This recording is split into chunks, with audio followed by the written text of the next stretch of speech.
দর্শক, শুরুতে আমরা যেমনটা জানছিলাম, আসন্ন গণভোট ও ত্রয়োদশ জাতীয় সংসদ নির্বাচনকে সামনে রেখে আইন শৃঙ্খলা বাহিনীর সঙ্গে বৈঠকে বসেছে নির্বাচন কমিশন। এ বিষয়ে বিস্তারিত তথ্য জানাতে আমাদের সঙ্গে যুক্ত হচ্ছেন সহকর্মী সামিয়া মাহতাব রোজা। রোজা, বৈঠকে কি নিয়ে আলোচনা চলছে আমাদেরকে বিস্তারিত জানাবেন, আর আপিল কার্যক্রমের কি চিত্র আপনি দেখতে পাচ্ছেন?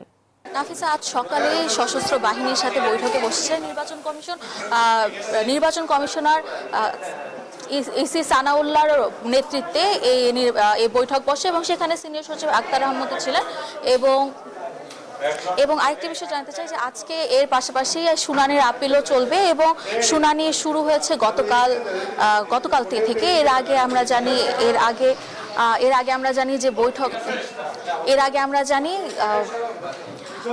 মনোনয়নপত্র যাচাই বাছাইয়ের কাজ শেষ হয়েছিল 4 জানুয়ারি। তারপরে 5 থেকে 9 তারিখ পর্যন্ত এর আপিলের বিরুদ্ধে কর্মকর্তা কর্মচারীদের মনোনয়নপত্র বাতিলের বিরুদ্ধে আপিল করতে পেরেছেন প্রার্থীরা, এবং সেই সাপেক্ষে গতকাল থেকে শুরু হওয়ার শুনানিতে 1 থেকে 70 সিরিয়াল নং অনুসারে তাদের আপিলের বিরুদ্ধে শুনানির কার্যক্রম চলে, যেখানে 52 জন প্রার্থিতা ফিরে পেয়েছেন এবং তার মধ্যে 15 জনের প্রার্থিতা বাতিল হয়েছে, তারা প্রার্থিতা ফিরে পাননি, এবং 3 জন এখনো অমীমাংসিত প্রার্থী রয়েছে যাদের ব্যাপারে পরে জানানো হবে।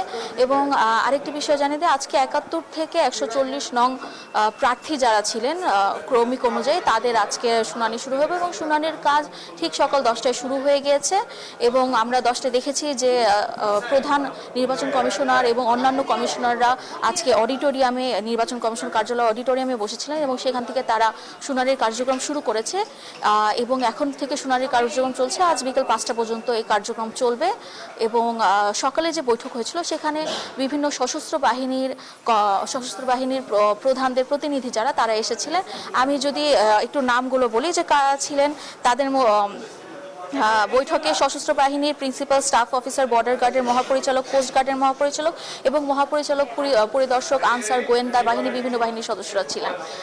এই ছিল আমার কাছে আগারগাঁও নির্বাচন কমিশন থেকে সর্বশেষ তথ্য। ফিরে যাচ্ছি স্টুডিওতে। রোজা, আপনাকে ধন্যবাদ।